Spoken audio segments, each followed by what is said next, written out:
കുട്ടി പറഞ്ഞു, മുത്തുനബിയേ മുത്തുനബിയേ ബാപ്പയില്ല എനിക്ക്, പുത്തനുടുപ്പാണ് മറക്കാൻ വിധിയില്ല നബിയേ. അത് കേട്ട് മുത്തുനബി സല്ലല്ലാഹു അലൈഹി വസല്ലം ആ കുട്ടിയെ കൂട്ടി വീട്ടിലേക്ക് പോയി. ആയിഷ ബീവിയോട് പറഞ്ഞു, മോളെ ആയിഷ, ഈ കുട്ടിയെ കുളിപ്പിച്ച് പുത്തനുടുപ്പ് ധരിപ്പിച്ച് ഭക്ഷണം കൊടുത്ത് എൻ്റെ കൂടെ പള്ളിയിലേക്ക് വിടൂ. ആയിഷ ബീവി വേഗം ആ കുട്ടിയെ കുളിപ്പിച്ച് പുത്തനുടുപ്പ് ധരിപ്പിച്ച് ഭക്ഷണം കൊടുത്ത് മുത്തുനബി സല്ലല്ലാഹു അലൈഹി വസല്ലത്തിൻ്റെ കൂടെ പള്ളിയിലേക്ക് വിട്ടു. അങ്ങനെ മുത്തുനബി സല്ലല്ലാഹു അലൈഹി വസല്ലത്തിൻ്റെ കൂടെ ആ കുട്ടി പള്ളിയിലേക്ക് പോയി.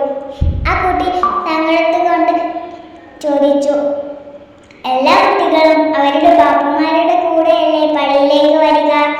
അവരെല്ലാം ആരാണ് നിന്റെ ബാപ്പ എന്ന് ചോദിച്ചാൽ ഞാൻ എന്ത് പറയും നബിയെ?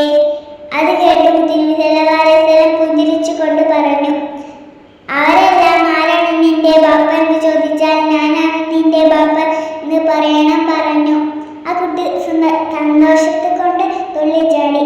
ആ കുട്ടി മുത്തുനബി സല്ലല്ലാഹു അലൈഹി വസല്ലത്തിൻ്റെ കൂടെ പള്ളിയിലേക്ക് പോയി. നോക്കൂ കൂട്ടുകാരെ, നമ്മുടെ മുത്തുനബി സല്ലല്ലാഹു അലൈഹി വസല്ലം കുട്ടികളോട് കാണിച്ച സ്നേഹം എത്രത്തോളമായിരുന്നു